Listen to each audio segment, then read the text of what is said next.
So the custom Mr. Freeze figure continues in this fourth segment, and this is the point where we want to get to. We want to work now on that backpack, work on those goggles, and unfortunately I didn't record everything on the goggles, but I'll have to tell you how I did it.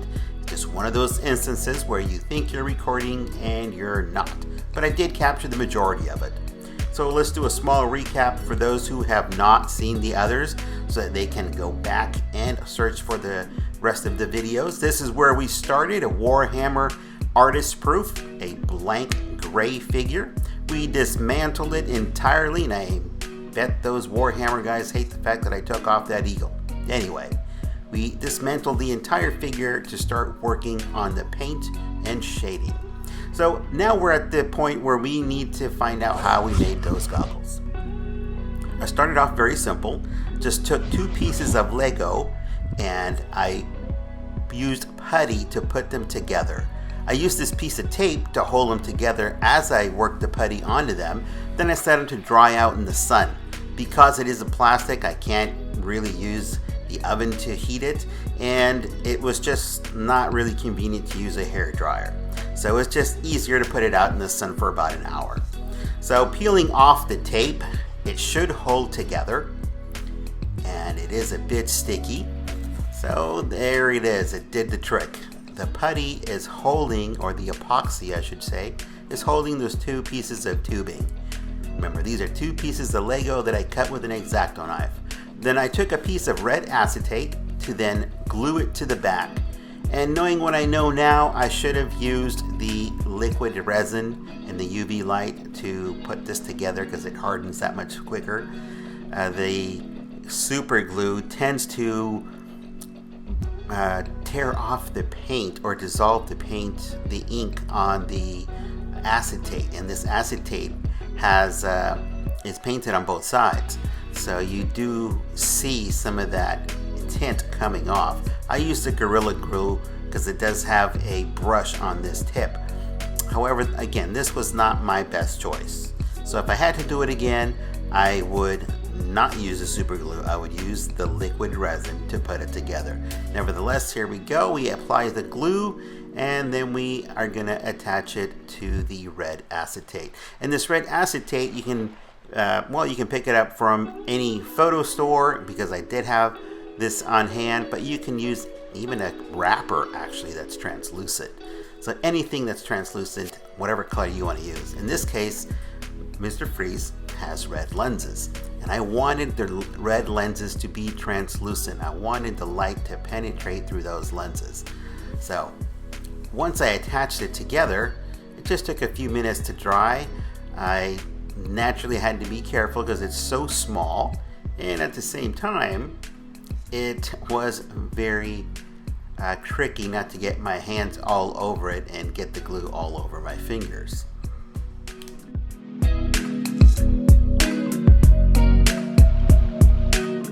In any case, here's our finished product of it being together. I've already trimmed off the excess acetate on the back that is in the red, and the super glue is holding together just fine. Now I just got to sand it down and trim it and shape it to an actual shape of goggles. But we're not done there yet. I decided to add lenses to this, and the best thing to use was the liquid resin. Because these lenses are going to be so small, it only took 1 drop into each one. I just had to be sure that there were no air bubbles, so I had to bring them up close to my face to make sure that I could inspect it properly. I could not see it at this distance, even through the screen on the phone. So then once it was filled and there are no air bubbles, and I actually just popped one right there, I went ahead and cured it with the UV light. Again, because it's so small, it did not take very long for it to harden. Within just a few seconds, it started to cure, and within a few minutes, it was ready to be handled.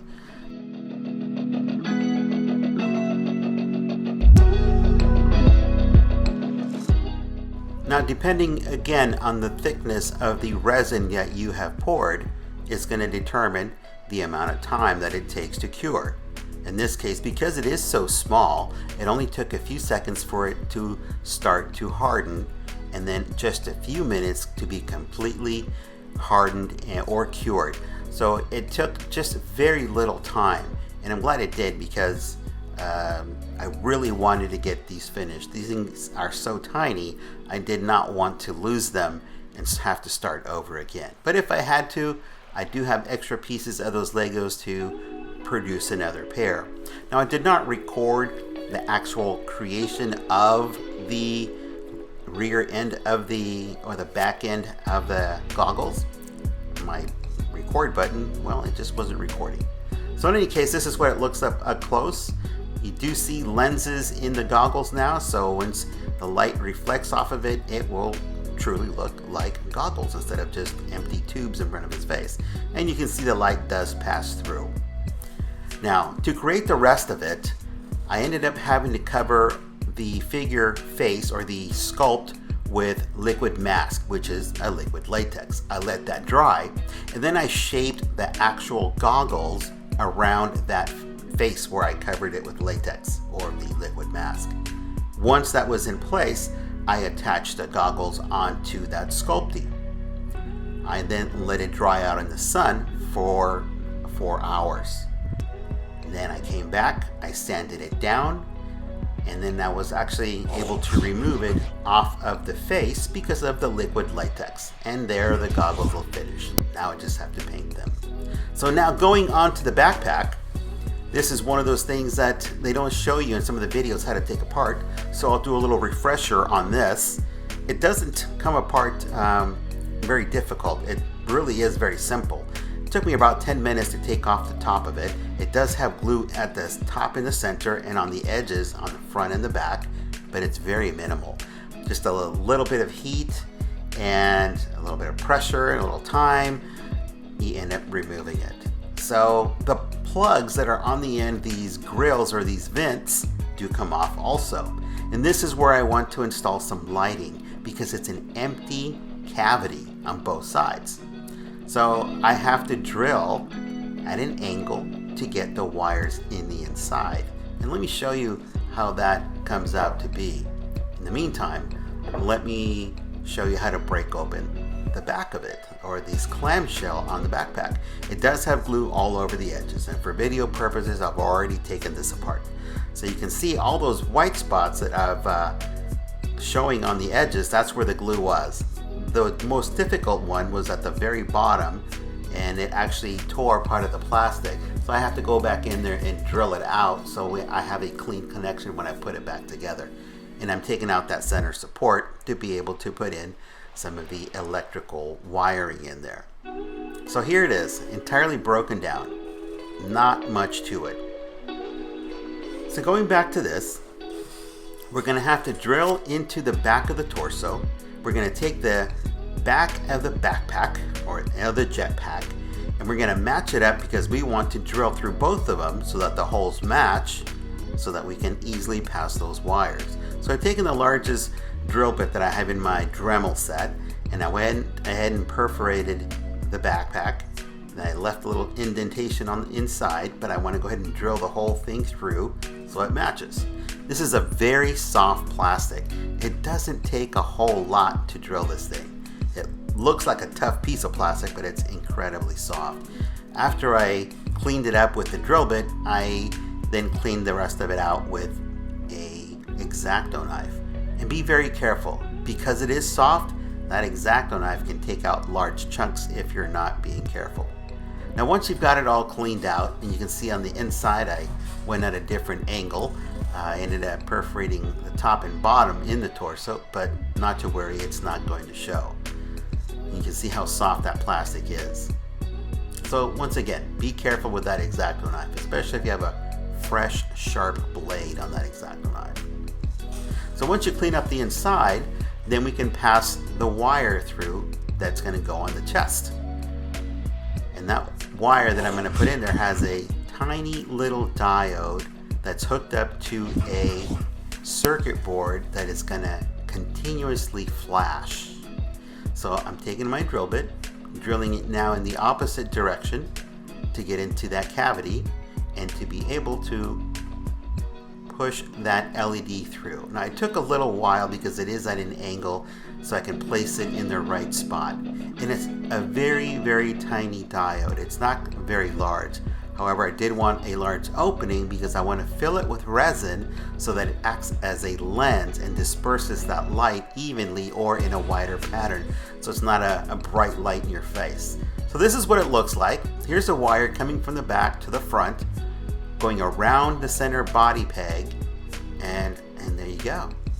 It looks pretty cool. I always do a test of the lighting before I put things back together. Now that little blinking on the inside, I'll patch it up later. For now, this is what we've got. We know it's working. Now this is the other light that I thought about putting in here, but I'm gonna put it into the backpack. This is a warm white, the other is a cool white. And in the backpack, now I have to drill at an angle. I wanted the cool white on the chest and the warm white on the backpack, but then I opted for the blue because it just had more impact. And I'll show you in a moment how I did that. So now I've routed 2 blue wires into the helmet area. And remember, I still am waiting for my helmet, so that's still not finished. These tiny little diodes will stay on constant. They run off the same board as the one that's blinking. So coming up from the bottom of the torso, I made 2 holes on opposite sides, and then I set it down with the liquid resin. And why did I use the liquid resin? Because I learned my lesson on those goggles. The liquid resin dries almost instant once you hit that UV light, and it's there permanent, and there's no mess, and it's clear. So if I put it over the diodes, they're still going to transmit light, and it doesn't dry white, it dries clear. So let's do another little test. There it is. All 3 lights are working. This is looking really good. By the way, that center piece for the neck does come out. You just have to heat it up and pop it open with a screwdriver, or if you can get a hold of it really well, you can just pull it out. But it's best to heat it up. Let's put this back in the meantime so that we don't lose it and we see the actual look of the product. And so far, I like it. It looks really, really good. So if you got a Warhammer figure, you're not doing this, you're missing out. This really is going to make your Warhammer figure pop. I'm using it for a different purpose altogether, a comic book figure. But I may pick up another Warhammer figure and do that just for my purpose, for my enjoyment. But that's a lot of work. I'll think about it. In any case, let's go on to the next piece of this project because we still have a ways to go. We're only halfway. So before moving on, let's make sure that those lights are set in properly.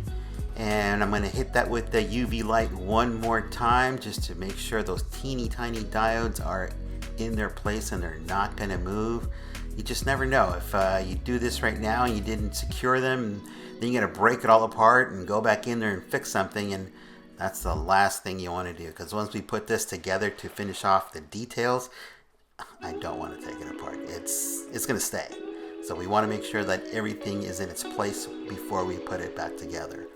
Now we're going to put the head back on the portrait that's unfinished at this point. I just want to have a look at what it's going to look like. And we're going to do another lighting test to see how it lights up that portrait. Now the portrait itself is going to be painted in a light blue, and then the blue lights are going to obviously give it that much more color. So the color blue you're seeing on the flesh tone here is not going to be accurate to what's going to be showing. And of course the camera doesn't capture the full range of color here. It looks better in person. Now there's one thing I'm not liking, and you probably already caught it. That light that's in the front looks more like an Iron Man light. It's not what I'm after, so that's gonna have to change. So I've added a little bit too much resin, so it's made it a bulb. I'm gonna have to shave that down and have to change it altogether. In the meantime, while that dries, and I'm gonna set that aside, let's go back to the backpack and let's add the lighting to those jet propulsion packs. In this case, they're going to be lit, and I've chosen the blue light, and that's only because I put in a blue gel. I did not have a blue bulb to put in there. So I chose two warm white diodes, and I connected them also to the pulsing board so that they pulse as they are lit. And I drilled two holes at an angle coming in from the inside. So then I had to take the screwdriver, or if you've got a pair of tweezers, you have to turn those diodes so that they are facing up or facing out. And in this case, instead of using glue, I went ahead and used the resin one more time. I'm really liking this liquid resin. Again, because it dries clear, it dries really quick, and it just does such a good job. And in this case, because this is a light emitting diode, I was able just to pour it over the top of it, and I still get light from it without damaging the diode. So there it is, it's in place, it's ready to go. Now I just have to hold it, add one drop of the liquid resin, just so it goes around the edges, make sure it's in the correct spot, and then I'll just hit it with that light. And once I hit it, because it's so thin of a coating that I put in there, it's gonna dry almost instantly. This is so much better than super glue, and it's definitely not messy.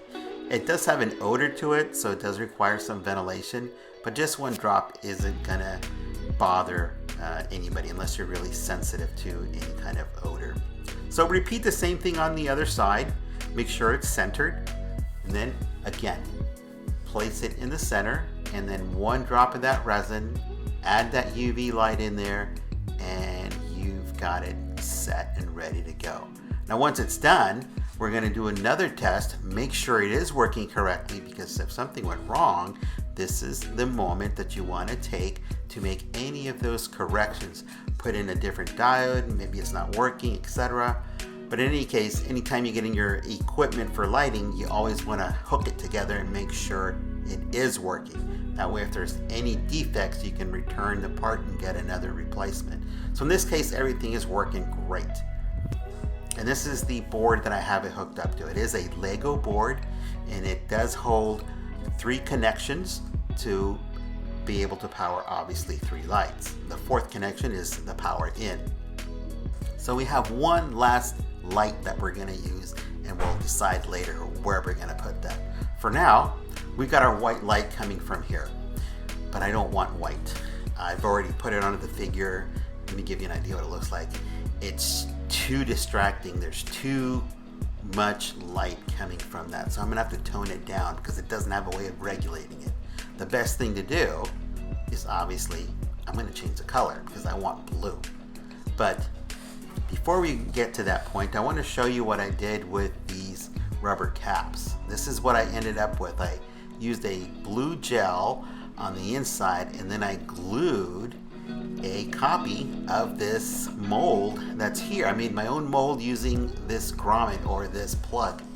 And the way I did it was by coating it with the liquid mask, which is a rubber or liquid latex. So once you coat it all entirely and nice and even, there's no bubbles, and it's fully dried, then you can actually pour in the liquid resin. Here we go with liquid resin once again, and then cure it till it's solid. And that is going to make a clear lens. And if you saw that clear lens just a few moments ago, you saw that not only did it cut back some light, but it actually changed the tone of that blue. That blue gel that's in there is incredibly dark. That diode is really bright. But the resin actually changed it slightly. You'll see it in just a moment. So going back to this, you want to make sure that there are no bubbles. So do your best to break the bubbles that are in there. It is so tiny to see it. I can actually see here that there were more bubbles than I actually imagined, and I'm glad I got out most of those. But because it's going to be underneath, you're not going to be looking at it that direction. You're not going to have to worry too much about it. So if you do have a tiny bubble here and there, don't stress about it. Don't worry. It's going to look really cool. Just imagine your Warhammer figure with a lighted backpack. That is going to be awesome, especially if you put it like in an orange and a red. That's just going to be so cool. So anyways, getting back to our Mr. Freeze, once it's filled with the liquid resin, then you can cure it. I did 2 at a time because I want to have identical pieces actually in filling it, and I wanted to get them done at the same time. Could I have done it 1 at a time? Sure, but you risk the fact that you may fill one higher than the other, etc. And by having them together, you can match it and eyeball it and make sure everything's good. Obviously, make sure there's no bubbles, and then just finish off the UV work on it. Now, once that's done, because it does have that liquid latex as a barrier, you can pop it out and it will be an exact mold of what's there. Now, if you wanted to, you could actually paint it black and make those grill marks as like a vent. I'm just going to leave it as lenses. It looks really, really good.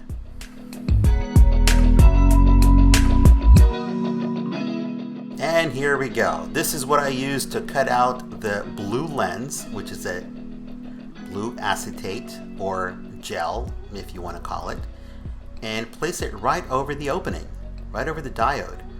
Now it's going to rest on top here, so we now want to glue this down. But I'm not going to use super glue once again because I didn't like the way that it takes the tint off of it. I'm going to use the liquid resin, and just a tad on each end or on the edge around the circumference of it.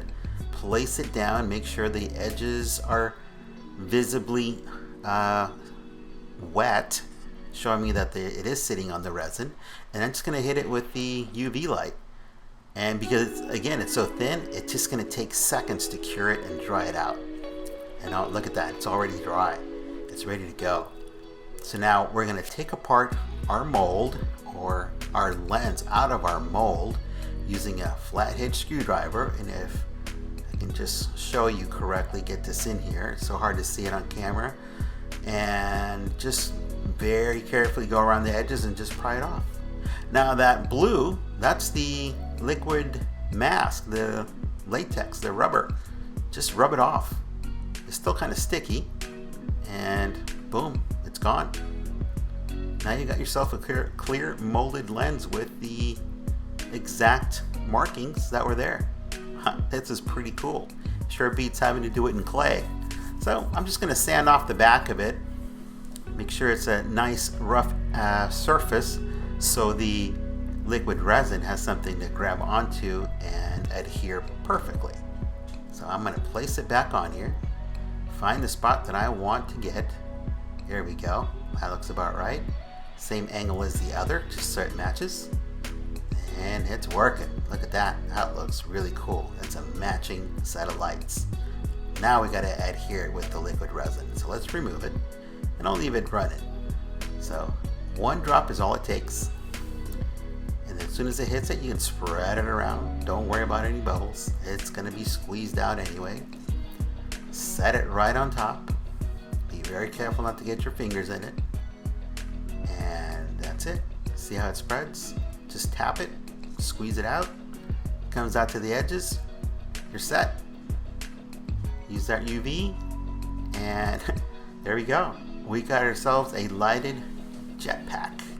That is so cool. I'm glad I switched it to the blue.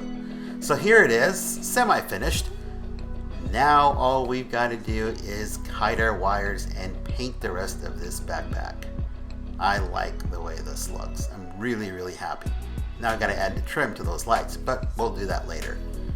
So our next part of this project is to test it out one more time, see how this looks, make sure everything's working, make sure you didn't forget a step for it to plug in a wire. It looks good. I'm really happy with it. But once again, getting back to this light on the chest, I don't like the fact that it looks too Iron Man-ish. We got to get rid of that. So my solution to this was to cover it. So I took a little piece of white paper, I folded it, as you see here, the triangular, looks like a bell, and then I molded the epoxy over it. Again, I let it dry out in the sun. I came back and sanded it, and this is the result. But I still wanted some lights to come through, not just underneath. So I came up with this little pattern, which I saw in other references.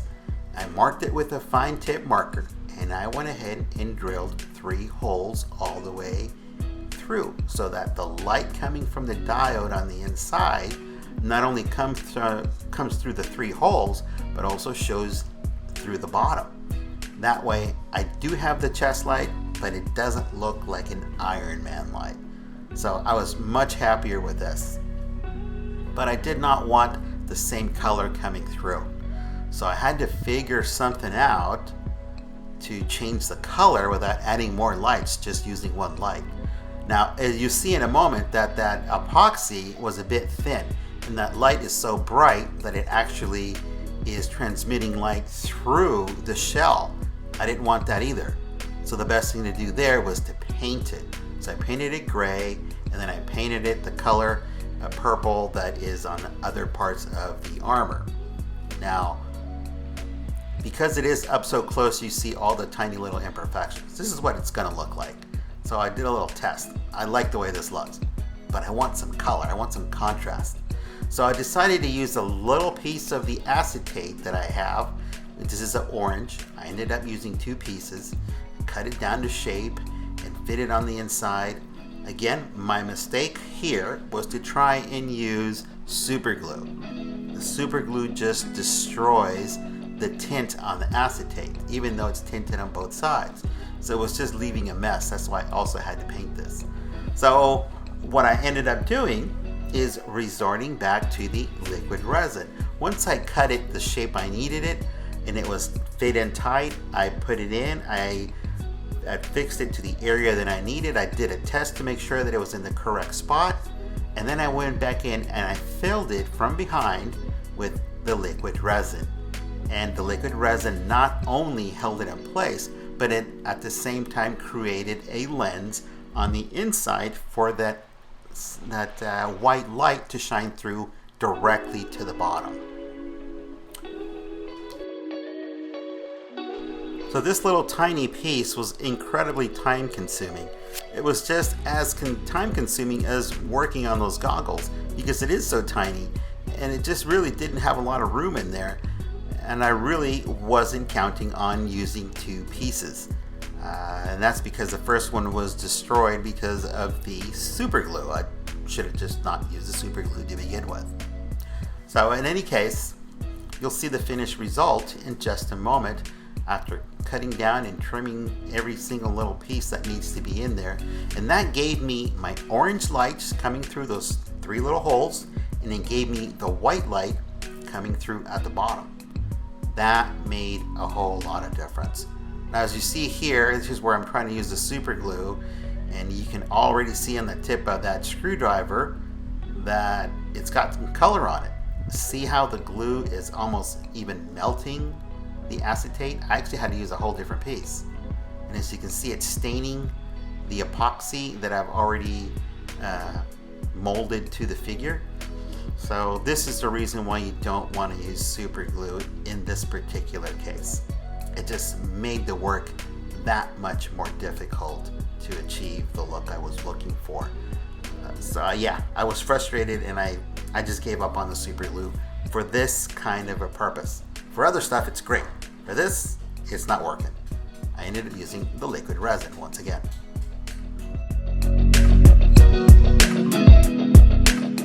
So let's advance the footage and get this thing rolling, because we don't have a lot of time and we have another few minutes to go, and this is a long video. So I finally got the pieces into place. There is no super glue now being used. I'm going to use the liquid resin, pour it directly behind those 2 pieces of acetate, and then it will harden and it will keep them in place, and it will give me those 2 colors of light that I'm looking for. There it is. It's in place. 1 drop is all it's going to take to fill it, because it's such a tiny cavity. Matter of fact, this is the same or similar stuff that your dentist will use to fill your cavities. So just clean up the excess. Here we go. And now we're going to hit it with our UV light. It's going to harden, and you can see the shiny glare that's coming off. That's going to be now our lens for the white light that's coming through, and at the same time it's pushing that acetate to the top. Now we're just going to fill it so it creates a thicker lens all the way to the edge. There we go. Now we're gonna hit it with that UV light one more time. And now you can see the lens that much better. It looks really good. I'm pretty happy with this. That's it. Let's test it out. Let's see what it looks like on the front now. There we go. Orange light, white light at the bottom. Yeah, this is good. We got contrast and color without having to add extra lights to the figure. Out of one light, we got two colors. So if you're not doing this with your Warhammer figure, you're missing out on something even better.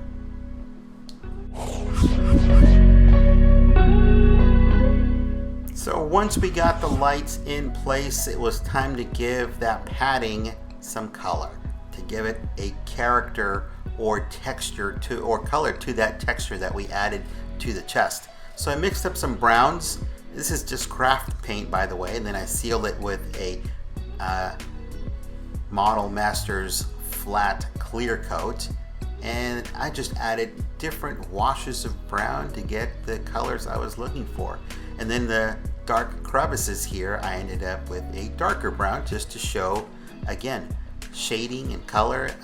It's not very difficult, so there's not a big tutorial on this. You've probably seen me do this in the other videos.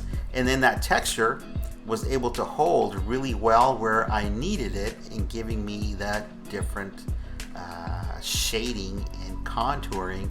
It turned out really good.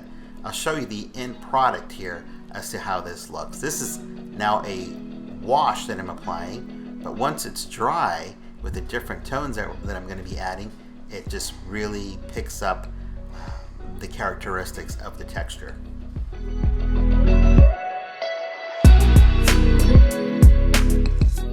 So now once that was dry, I went ahead and painted the center piece, and up close you see all my defects. Once you bring it out at arm's length, it looks that much better. Here's what it looks like with the lights out. I wanted to see how bright it was and how much of a contrast I had in those colors.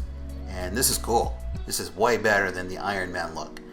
Now the blue that you see coming underneath the chest cavity, that's going to be done away with once I attach it to the torso. So I attached all of my lights together, the backpack, the torso, and I wanted to make sure all my lights were working. Now I've added the edge putty or sculpting to those lights here, but I still have to finish those out. That's going to be for our next video. In the meantime, what I do want to show you is how I added some of the blue to the detail in the armor that's on the side, on the abdomen. And it's not too difficult. This is another thing that I was trying and it didn't work out, so I'm not going to buy this again. This is supposed to be a glow-in-the-dark blue paint, and it just it didn't do it for me. It wasn't glowing like it was supposed to. And I know I'm off camera here. I'll bring it back into camera so you can see it. But you just want to fill it in entirely. You want to overfill it, actually. So you take a small brush and fill it all the way to the edge, fill all of the cavities that are in there, and you don't have to worry about being anything neat and tidy just coming to the edges. It'll take you just a few moments.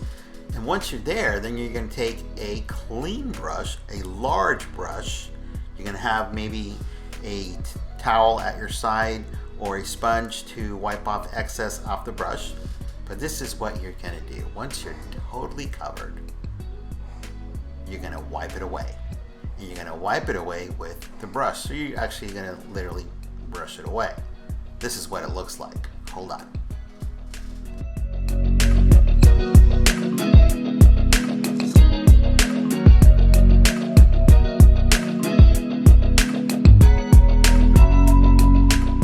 So once you wipe away or brush away the excess paint, you can then take the actual cloth you used or sponge, etc., and wipe the rest of it and clean it up all the way down to the surface so they match, or I should say evenly, uniformly.